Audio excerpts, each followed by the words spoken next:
tema do nosso podcast é saúde financeira.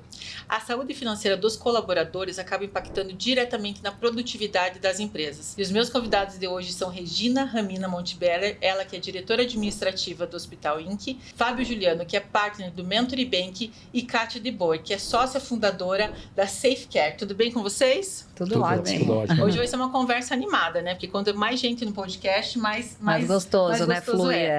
Regina, vou começar com você. Eu que sou uma fã do seu trabalho, você que ganhou nosso prêmio Líderes do ano passado como empresária do ano, pelo trabalho brilhante que você faz, né? Você e a sua família à frente do INC, que é uma referência em cuidados para a saúde. E o que eu percebo dentro da estrutura do INC? Que os profissionais da saúde que tem ali como função cuidar dos pacientes, eles são muito bem cuidados, né? Como que você vê o sucesso hoje do atendimento e do quanto que o INC cresceu aqui no Paraná se deve ao cuidado com os colaboradores? Eu acho que o empresário, tem uma responsabilidade com relação aos seus colaboradores, aos seus empregados.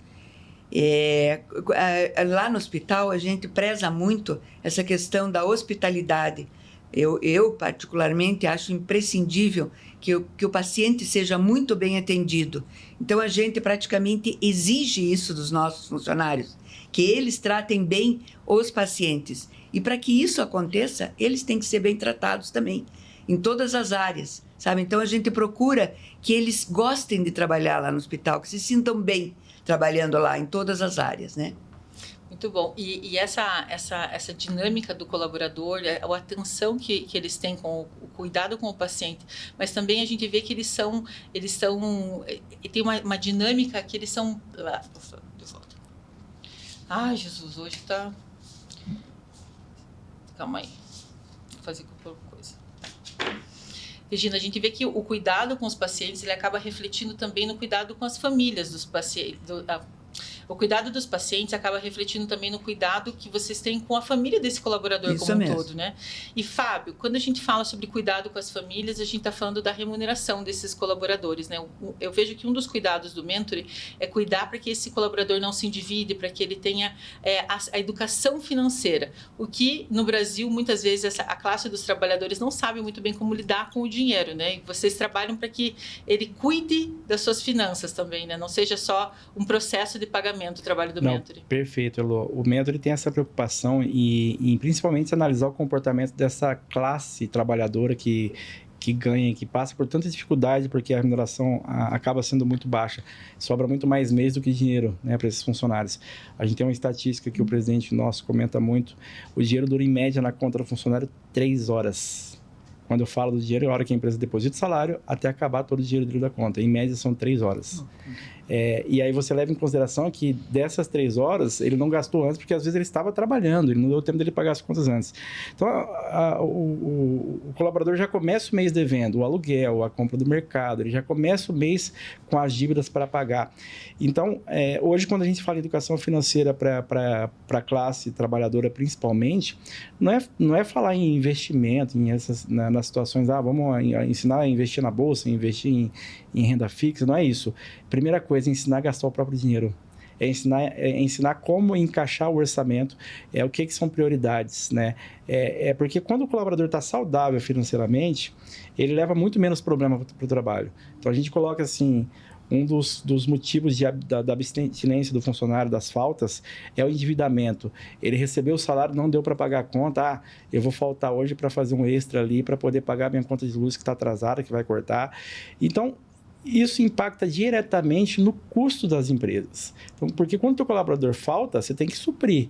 Você tem que substituir esse colaborador. Então, de modo geral, hoje a gente vem estudando muito o comportamento dessa classe trabalhadora e vendo quais são as soluções, que tipo de educação financeira a gente precisa levar para essas pessoas, para que elas consigam entender, né, qual é o processo, como deve ser, agir com o próprio dinheiro, se programar, se organizar, para que ela consiga conquistar ali os sonhos e realizar os objetivos que ela tem ali também. E é muito engraçado, porque o trabalho do Mentory e da Safecare são muito complementares, né? Porque depois do salário, o cuidado com a saúde, né? O plano de saúde é o segundo maior custo da empresa, né, com o colaborador. E a Safecare desenvolveu ao longo dos anos sistemas e formas de facilitar essa mediação entre o plano de saúde e o usuário, né, Kátia? O que você acha que esses indicadores, esses dados que vocês conseguem extrair, acaba facilitando tanto para a empresa fazer a gestão adequada dos seus times, mas também ajudando nessa prevenção, tanto do custo, né, como segurar o caixa das empresas quando a gente fala de um assunto tão delicado que é o plano de saúde. Você tem que oferecer, mas acaba sendo um custo alto para a empresa, né? Pegando até, assim, é muito oportuno, eu acho que esse bate-papo aqui, né, deu uma sinergia muito bacana, porque uma coisa que a gente sempre coloca, né, e que a Regina falou que é interessante, o compromisso social das empresas no cuidado com o colaborador, né? E esse cuidado, que é a parte social, que é uma obrigação de nós como empresários, o quanto isso reflete na saúde mental dos colaboradores, diretamente, né? E o quanto também o endividamento, né, reflete na saúde mental. Então, todos esses dados, muitas vezes, eles estão no subjetivo, né? As empresas sabem, mas não conseguem mensurar, né, diretamente esses custos. Então, hoje o que a Safe faz, ela consegue trazer uma jornada dentro de plataforma de tecnologia, onde eu consigo, seja ou não cuidado ou cuidado de uma empresa que ela possa ter ou não, que está impactando na produtividade ou nível de endividamento, eu consigo rastrear através desses indicadores, que é através da utilização do plano ou do próprio absenteísmo, qual é o maior impacto que está causando isso. Então, são dois viés. Um é que a gente vai trazer informação para a empresa do quanto ela não está olhando para o funcionário naquela magnitude, seja da saúde mental, ou seja, coisas que ela não está observando e que está sendo traduzido através ali da doença que ele está trazendo para a gente. E que a gente capta isso através do absenteísmo, ali dos CIDs informados. Às vezes eu vou ter um funcionário que ele vai reclamar de fibromialgia. Mas será que é isso mesmo? Ou ele está com estresse emocional por uma série de outras situações externas, né? Seja de endividamento, seja de problemas que ele traz de fora, né? Problemas sociais, e que está refletindo em dores físicas e que nada mais é do que algo emocional, mas que nós não estamos enxergando. Então, esse é um ponto extremamente importante e que isso, se nós não olharmos no estratégico das empresas, por algum lugar esse dinheiro está indo embora, né? E que ele poderia estar sendo reinvestido na própria saúde do colaborador, né? Como prevenção. Exatamente, que você reinveste e traz exatamente o que a Regina colocou. A partir do momento que eu coloco um funcionário feliz e produtivo, que ele percebe que a empresa cuida dele, não é só no discurso, é no fato, é no dia a dia, o quanto ele devolve isso para a sociedade ou para os nossos próprios clientes. É perfeito a colocação, né? Kátia, a gente vem levantando alguns dados interessantes. Hoje, tão importante quanto a entrevista admissional, ou até mais importante, é a entrevista demissional, para que a gente entenda o motivo do pedido de demissão daquele colaborador. E quando eu falo em problema financeiro, é um tema que as pessoas não gostam de falar e que elas têm vergonha de falar. Ela tem vergonha de falar que ela está endividada, que ela está viciada em jogo, que ela está viciada em bebida, que ela gasta todo o dinheiro dela ali em minúsculo por causa de um problema que é uma questão de saúde mesmo dessa pessoa. E a gente vem conversando com o pessoal de RH, com os psicólogos. É muito difícil você conseguir tirar a informação do problema financeiro como pedido de demissão. Você identifica depois por quê? Se você começa a analisar... Hoje a gente processa a folha aí de mais de 1 milhão de pessoas, mais de 2 bi de folha por mês. Quando você tem o pedido de demissão, quantos desses pedidos de demissão são pessoas que estão endividadas? Então a gente começa a ter essa estatística. Sim. E a gente começa a ter essa estatística e entender qual é o impacto disso da saúde financeira dessa pessoa na questão do trabalho do dia a dia. Na cadeia então produtiva, a gente identifica vários fatores hoje de pedido de demissão. O financeiro está escondido embaixo de quase todas elas. Quase todos os fatores que são gerados, que geram pedido de demissão, o problema financeiro, ele sempre vai estar escondido ali em algum momento. Mas ele é decisor. É decisor, com certeza. Eu acho incrível, assim, porque tem muitas... O Paraná hoje vive um problema seríssimo, que é o pleno emprego. A gente não tem profissionais qualificados para muitas funções técnicas, né? E a Regina lá no INC vive muito isso, né? Você tem jovens super novinhos, começando a carreira, começando a vida, cheio de sonhos. E você tem pessoas que estão ali dentro da estrutura há muitos anos, né? Como a senhora que cuida da governança, por exemplo, que é uma querida, que está 20, 30 anos lá com você. Como que você vê, Regina, que o RH tem esse papel fundamental no sucesso do negócio? Adequando as diferenças etárias, adequando as jornadas, né? Porque ali você trabalha com profissionais que têm jornadas muito distintas. Como que você vê o papel do RH no sucesso? Olha, eu acho que qualquer empresa, o que é determinante numa empresa são as pessoas. Você pode ter, como lá no hospital a gente compra as melhores máquinas, tecnologia técnica avançada, mas a gente depende das pessoas. Sem as pessoas, nada se concretiza. Então, já estou falando do RH. O RH realmente é a parte, assim... É o coração. O coração do hospital. E eu acho que a questão é valorizar o funcionário. Aí, tanto aquele que está chegando, como aquele que está há 20 anos lá e não quer sair, né? Ele tem que se sentir bem. Eu cuido lá da administração, da admissão dos funcionários uma vez por semana, né? A gente chama de integração. E eu falo, se não se sentir bem, se não estiver feliz aqui, vai embora. Porque a vida é muito curta pra fazer o que a gente não gosta. Acordar todo dia de manhã por um lugar que a gente não se sente bem. Exatamente. Passa tantas horas ali dentro. Isso, não pode. Então, não pode acontecer isso. Então, eu enfatizo isso para eles, sabe? Então, eu quero que os nossos funcionários sejam felizes lá dentro e se sintam bem justamente para poder acolher essas pessoas pacientes, que vão para o hospital, mas não querem ir para o hospital. Que ninguém quer ir para o hospital. Tem que ser uma boa experiência a hora que estiver lá, Exatamente. né? O melhor possível tem que ser acolhido. Exatamente. Eu sempre falo. As pessoas têm que ser acolhidas no hospital, né? E essa parte de saúde, a gente, como é uma casa de saúde, né? O INC, a gente valoriza muito também esse aspecto dos nossos funcionários. Então, a gente sempre teve plano de saúde para os funcionários, né?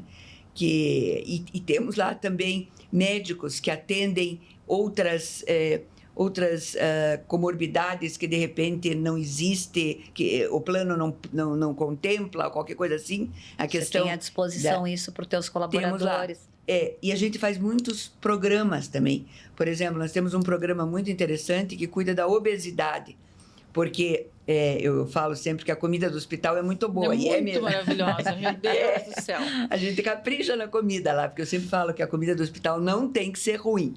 Né? Tem essa fama, mas lá não. Tem até um livro de receita. Eu conheci. A minha mãe faz, às vezes, umas receitinhas do hospital. Mas não com que eu isso... tenha vontade de voltar, porque eu gosto de ficar em casa. Porque quando eu vou para o hospital, eles me deixam lá trancadinha. Então, eu gosto de ficar lá, mas eu gosto de ficar em casa, com a comida do hospital. É verdade.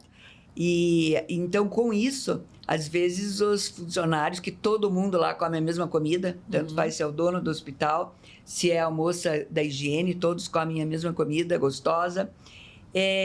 Às vezes tem essa questão da obesidade. Da medida, tem delivery lá, já tô curioso. No próximo podcast a gente grava lá, a gente faz lá. Daí a gente já faz um almoço lá. E aí passa, realmente tem funcionários, a gente sabe que a questão da obesidade hoje em dia é um problema, né? Mundial, né? Isso. Então a gente tem um programa lá, a gente mede isso todo mês, pesa as pessoas, sabe? E então tem essa preocupação. A parte também emocional dos funcionários, né? A gente sabe que principalmente os funcionários de uma classe mais social mais baixa, parece que são os que mais sofrem. Os mais vulneráveis, Mais vulneráveis. A gente tem muitas mulheres que cuidam lá, por exemplo, da higiene do hospital. A gente tem 60 mulheres. Então, a gente sabe que tem problemas. Não é só o dinheiro, não é só a falta do dinheiro. É a questão... o autocuidado, né? A parte social que não tem essa oportunidade. E é interessante isso que você está falando, porque, assim, depois principalmente da pandemia, né? As pessoas tiveram um momento de ficar dentro das suas casas, né? Então, quando as pessoas saíram e foram novamente para o presencial, nunca foi tão exigido de nós, empresários, e eu acho que é um ponto extremamente positivo, foi a minha qualidade de vida, né? É aquilo, eu quero acordar, eu quero ir para um lugar que eu me sinta feliz, que eu seja um ambiente agradável. Então, assim, hoje a empresa que não olhar para esse lado do quanto eu vou fazer a diferença, como é que eu vou ensinar o autocuidado, como que eu vou ter os programas, por exemplo, a Safe, ela tem os programas de saúde Tá bom, eu posso te trazer um dado e dizer, olha, você tem tantos diabéticos, tantos cardiopatas, tá bom, e o que eu faço com isso, né? Como é que a gente auxilia o paciente nessa jornada, né? Não é só eu trazer uma informação, mas o que a gente vai fazer com essa informação, né? Então, tá muito oportuno esse diálogo, porque tem o lado da estratégia do cuidado, né? Tem o lado do ambiente e o quanto também isso, né, impacta, você falando do caso da obesidade, na saúde. A obesidade, muitas vezes, ele está descontando também na comida o endividamento, né? a insatisfação, a ansiedade. Tudo isso vai ter uma repercussão, né? Então, é interessante Kátia, isso. vocês desenvolveram uma plataforma para atender os clientes, né, os colaboradores das empresas que são clientes de vocês, que é o Cuidando de Você, que é justamente isso, né, capturar dados, criar campanhas, e vocês oferecem isso de forma pro bono para as empresas, justamente para que vocês consigam se atentar a não ter as baixas na empresa, né? Que as pessoas não peguem atestado. Exatamente. Que as pessoas cuidem da sua saúde, né? E performem melhor. O Cuidando de Você é uma área que é de acolhimento mesmo, né? Então, assim, desde um agendamento de consulta que às vezes um paciente, né, um colaborador tenha dificuldade, até uma internação, um aconselhamento. Muitas vezes ele é uma área que acaba sendo, assim, meio que um psicólogo, né? E não só para o funcionário da empresa, mas para a família. Porque é aquilo que eu digo, eu ainda como funcionário, se eu tenho algum problema dentro da empresa, eu vou ao RH e consigo solucionar. E quando o problema está fora, que eu estou dentro da empresa, mas a minha esposa, os meus filhos têm algum problema, aonde eu recorro, né? Então, óbvio, vai ligar para o funcionário e ali ele já travou, ele já perdeu a produtividade. Então, esse canal que a gente criou, ele é um canal extremamente social, né? Que eu acho que é aquilo que a gente defende, que todos os três aqui estão falando, que é de olhar para o indivíduo. Humano, né? Um canal humano, na sua integralidade, né? Qual é a dor que essa pessoa está precisando, né? Tudo bem, ele tem o suporte do RH, mas aí a gente fala, pô, o RH também tem um outro core, que é o próprio negócio da empresa. O quanto ele também para dar atenção para esse colaborador. Então, é tudo isso que a gente começou a pensar, né? Como que eu posso ser um parceiro estratégico de auxiliar nesse momento da dor, né? Eu acho que tem que ser em toda a empresa. Por exemplo, como a Ilô falou lá, a pessoa mais velha que está lá no hospital, ou no vinho que está chegando, o médico também, porque a gente está falando meio geral assim dos funcionários, mas nós temos também um grupo de quase 200 médicos que trabalham com estresse todo dia também. Sim. Então, eles também têm que ser acolhidos. E como, sabe? né? E como, por causa que, para você, mais uma vez, para ele poder dar esse atendimento, ele tem que estar com a saúde física, mental, financeira 100% resolvida também. Porque senão não consegue, né? Regina, então, você colocou uma coisa do... Desculpa interromper. Não, tudo bem. Você colocou uma coisa do atendimento, que eu coloco que é uma coisa que o mentor também se preocupa muito. Porque está tudo digitalizado, está tudo tão impessoal, e nós, como uma instituição de pagamento digital, a gente se preocupa em ter um atendimento personalizado. Então, por exemplo, você citou do pessoal que se esforça para manter um ambiente limpo dentro do hospital. Hoje, 70% das empresas que o mentor atende no Brasil é do setor de facilities. Então, eu tenho muito... Às vezes a pessoa com mais idade, com pouca instrução, com dificuldade em tecnologia, e a gente precisa ter um vocabulário diferente com essa pessoa. Isso. Então, uma coisa que o presidente, que o Wanderson sempre colocou, e a gente, em algum momento, às vezes, pediu que fosse terceirizado o atendimento, como todos os bancos fazem hoje, né? Os grandes bancos fazem. E uma coisa que ele sempre falou, não, isso vai ser uma coisa sempre dentro da minha casa. A cultura, o DNA. A cultura do mentor vai ser atender e tratar essas pessoas diferentes. Quando a nossa atendente vai falar com a senhora de 65 anos, lá da limpeza, tem dificuldade de atendimento, a gente brinca que ela vai estar falando com a vozinha dela, que ela está perguntando como é que faz aqui, ó, na hora do celular, para isso aqui. E falar um vocabulário que ela vai entender. Então, falar a língua deles. Exato. Cada segmento. Exatamente. Eu faço questão, a gente está sempre viajando. Às vezes eu chego no Rio, lá no Galeão, e eu sei que a empresa que faz limpeza lá é meu cliente. E aí eu vejo, às vezes, a pessoa que está fazendo a limpeza do aeroporto, eu faço questão de parar e perguntar para ver como ela está, sendo atendida, se está legal, tudo ok.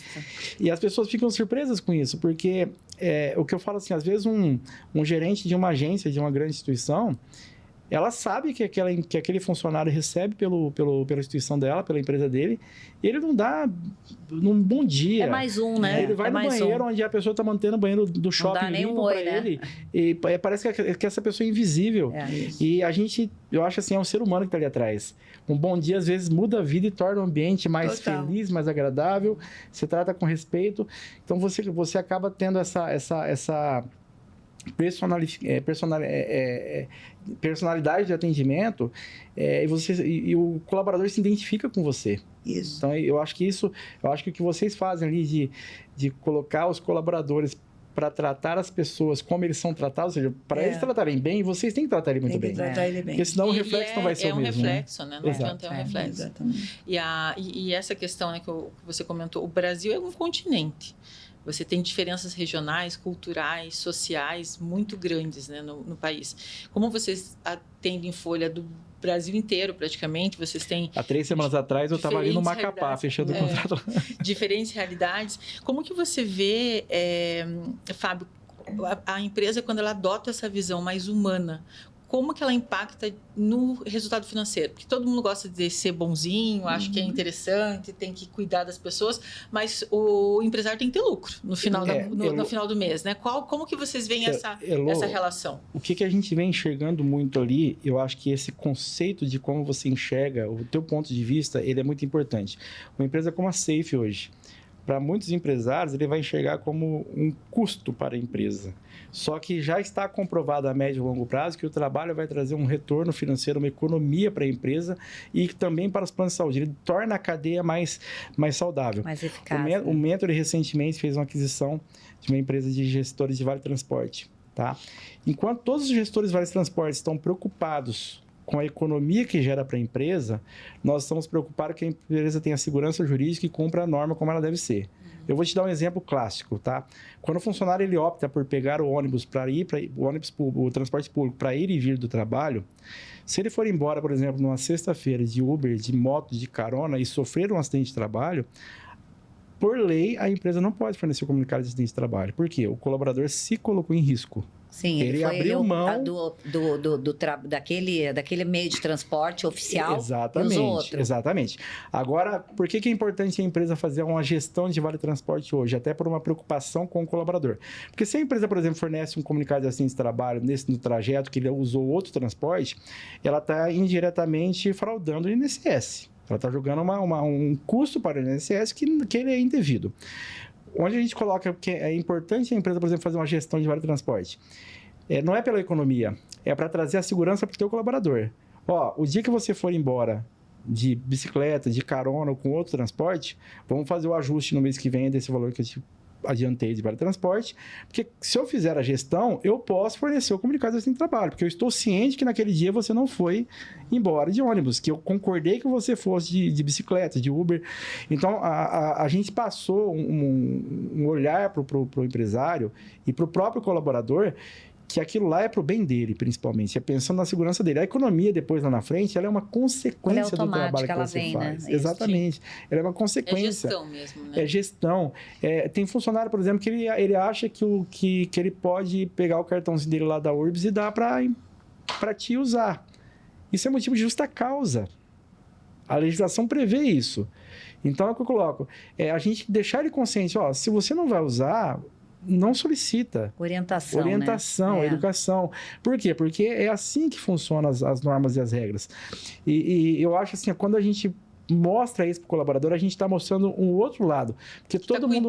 E compartilha a responsabilidade que é de todos, né? Exatamente. Eu acho que isso é importante, né? A gente não fica só como responsável direto, né? Tudo que você oferece, o colaborador ele tem que saber que ele é parte ativa nesse processo. Com certeza. Lá no hospital, a gente nunca a parte financeira foi a prioridade, o ponto primeiro do hospital, não foi. Sempre a gente imaginou fazer um trabalho com qualidade em todas as áreas, mas é lógico que qualquer empresa a gente tem que se manter, tem que ter uma saúde financeira, porque senão não se sustenta, né? E tem mais um detalhe, a gente depende também dos planos de saúde, principalmente... atualmente está muito difícil. Os planos de saúde é que fazem o nosso preço. É diferente de outras empresas que o empresário faz o preço do produto. Ali você Lá é o fica contrário. Eles é que fazem o preço do nosso produto. E a gente tem que ter, por causa que a maioria das pessoas tem um plano de saúde, se a gente abre mão dos planos de saúde, não vamos ter paciente também. Então, é complicado isso, sabe? Essa questão de se adequar a isso tudo, né? Outra coisa também, lá o INC, no caso do INC, nós somos um hospital privado. Não tem incentivo nenhum de questão fiscal. Tributário, fiscal. Não, de tributário, nada, sabe? Então, é difícil, é muito difícil. Mas eu acho que dá.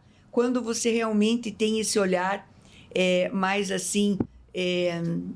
um olhar melhor, assim, cuidando das pessoas, mais humano. Retorna para a Eu acho que dá instituição. pra fazer, sabe? E não sendo irresponsável, Claro, né? de jeito nenhum. Porque ali, Regina, você colocou uma coisa muito importante. Quando você trata o teu funcionário bem, você pode dizer, mas às vezes eu não estou pensando no financeiro, mas eu tenho certeza que o teu número de problemas trabalhistas é muito pequeno, Sim. perto de outras pessoas que não estão preocupadas com isso. Então, por mais que você não estou preocupado com o financeiro, o fato de você fazer o certo, você está economizando em algum Na momento. verdade, custa, né, não é que eu não estou preocupada com o financeiro, a gente Não, está sim. muito preocupada. Mas eu acho que a gente paga um salário justo, salário de mercado sempre um pouco acima do mercado, para a gente reter realmente os bons, principalmente os bons funcionários. A gente valoriza os funcionários, isso também é outra coisa que a gente faz, os bons funcionários, e eles têm um plano de cargos e salários definidos. Então, nós temos funcionários, tem um funcionário, por exemplo, que hoje é diretor lá no hospital. Ele começou como estagiário. O hospital tem 20 anos, quer dizer, em 20 anos ele é diretor, né? Então, tem vários exemplos assim, sabe? Então, é valorizar também o funcionário. Você cria o ambiente, você tem as políticas para que as coisas, no final, tenham um bom resultado. Então, ele recebe o valor que é o valor de mercado, um pouco acima, como eu falei, que a gente paga sempre, né? Mas tem essas outras coisas, sabe? Que a gente, acho que completam, né? E assim como não ter esse olhar, também reflete no outro lado, no negativo. No Que é não negativo, conseguir reter. Aquilo que você não enxerga. O custo de uma contratação equivocada, né? A saída de um colaborador, esse custo que é invisível muitas vezes. Regina, deixa eu te fazer uma pergunta. Quando eu falo em médicos, principalmente, eu acho que nas últimas décadas aí, a gente passou por uma transição da pejotização dos médicos. A pejotização dos médicos, isso melhorou para vocês terem bons profissionais ou piorou, né? Olha, essa relação com o médico. Sabe qual é né? a relação de melhores? Eu não posso nem falar isso muito aqui, mas o que a gente sente lá, uma diferença, é nos médicos antigos e nos médicos novos. A gente sente que os médicos novos, eles são mais... Não é que são piores, mas eles são mais imediatistas. É a nova geração. É a nova geração. E não é só médico. É volátil. Acho que todos os setores. Todos os setores, inclusive os médicos. Nisso eu sinto a diferença. Não pelo fato da pejotização. E a gente vê que os antigos realmente têm um ritmo um pouco diferente, né? E o jovem é mais realmente imediatista, não quer atender certos convênios, quer atender essa área, essa não, sabe? Escolhe mais, assim. É um conflito de geração. De geração. Né? De tipo de contratação. Isso mesmo. A conversa é muito gostosa. Eu acho que a gente podia ficar aqui um tempão falando. A gente já estourou nosso tempo, mas eu acho que essa é uma dor, independente de qual setor, seja a empresa, seja o negócio, a dor da contratação, da retenção e da gestão de pessoas, né? Porque a gente vê que sem gestão a gente não consegue trazer resultado para a operação. Então, vou colocar aqui um minutinho final para cada um fazer essas considerações para a gente encerrar, mas agradeço a conversa. Eu acho que tem muitas sinergias, né, entre os nossos negócios. Eu acho que isso que é gostoso, né, de fazer o podcast, porque a gente acaba entrando em assuntos que um complementa o outro e vê o quanto que a gente está no caminho certo, né? Então, muito obrigada. Vou começar pela Kátia. A mensagem que eu deixo aqui é assim, que hoje, tudo que se falou aqui, a gente percebe que as empresas sabem que tem que ser feito, mas entre saber e realizar tem uma longa distância. Então, isso dentro da minha área, hoje eu coloco como pauta, tento trazer isso e dizer, olha, isso não é uma pauta só da área de recursos humanos, ela não pode ficar essa responsabilidade desse porte só dentro do recursos humanos. Ela tem que estar compartilhada hoje com a alta liderança, Sim. né? Porque o RH ele tem as suas limitações até de caneta, né? Ela vai até o limite. E depois eles são automaticamente cobrados pela alta liderança por esses resultados. Mas eu desafio o quanto a liderança está se envolvendo nesses temas. O quanto ela está diretamente, né, descendo, né? Porque tudo Sim. parte daqui de cima. Para que isso tenha... Ouvindo a base. Né? Exatamente, para que isso tenha eficiência. Então, a minha mensagem é, temos que compartilhar essas decisões, esses dados, a gestão, não só deixar na mão do RH, tem que estar na alta liderança. Muito bem. Né? Regina. Bom, eu agradeço a oportunidade e concordo com você. E lá no INC, isso está na alta liderança. Como é um hospital ainda relativamente pequeno, nós temos reuniões lá 2 vezes por semana da diretoria. Todos esses assuntos são discutidos lá. Não fica uma coisa longe, assim. Perdida, né? Isso. O RH faz parte desse contexto todo. Mas, realmente, a alta liderança, os diretores lá do INC, pensam dessa maneira, sabe? Do acolhimento, de valorizar as pessoas. E eu acho que isso não custa muito. É a Fazendo atitude, um né? paralelo, Esse envolvimento, né? com o dinheiro, sabe? É um sorriso, é uma palavra, é uma atenção, tudo isso. Tanto com relação aos funcionários, como com relação aos pacientes. Mas se tiver uma gestão financeira e dinheiro no bolso, fica mais fácil. Fica melhor. Ajuda, né? Se puder eu comprar o presente para o filho, né, levar a melhor esposa ainda, para né? jantar, Sim. né, melhora muito a relação. E é o que a gente coloca. Eu acho que tudo que a gente colocou aqui, ele reflete dentro de casa também. Dentro das famílias, né? Então, quando você proporciona uma saúde mental, um bem-estar no trabalho, a vida dessa pessoa em casa ela é muito mais leve também e no outro dia ela vem trabalhar muito bem disposta. É verdade. Então, é um ciclo, eu acho que esse é o caminho. Eu acho que é um ciclo do bem. Sim. Eu acho que você cuidar das pessoas que estão trabalhando para você, que estão com você, é um ciclo totalmente do bem. Ele vai voltar para você, ele vai voltar em produtividade, vai voltar numa melhor simpatia, numa melhor gentileza da tua colaboradora com o teu paciente, com a família do teu Não paciente. adianta nada o prédio ser maravilhoso, a estrutura, os Exato. melhores equipamentos, atendimento, Pessoas pecar infelizes, né? por não ter um sorriso, né? Quando a pessoa chega. Exatamente. Então, a gente vem... eu acho que o DNA também do Mentor, eu acho que desde o início é esse, em pensar também em não só olhar para as pessoas como possibilidade de rentabilização e de ganho, mas olhar para as pessoas realmente como pessoas. Né? Então, a Elo sabe muito bem a história desde o início, né, do Mentor Bank. Eu acho que esse respeito que vem de berço com o nosso DNA nunca vai morrer. Genuíno. Ele vai, é genuíno e vai arrastar perdurar aí até enquanto o Mentor estiver nas nas nossas mãos. Muito bom. Obrigada pela participação de você, sempre muito gostoso conversar e que esse papo tenha conseguido inspirar, né, empreendedores e também o intraempreendedor, né, quem trabalha dentro das organizações, para que possa entender o quanto que a liderança em todas as camadas é essencial para o sucesso do negócio, para o sucesso dos profissionais e para o nosso desenvolvimento, né, como pessoas, porque afinal tudo é sobre pessoas, né? Então, até o próximo episódio.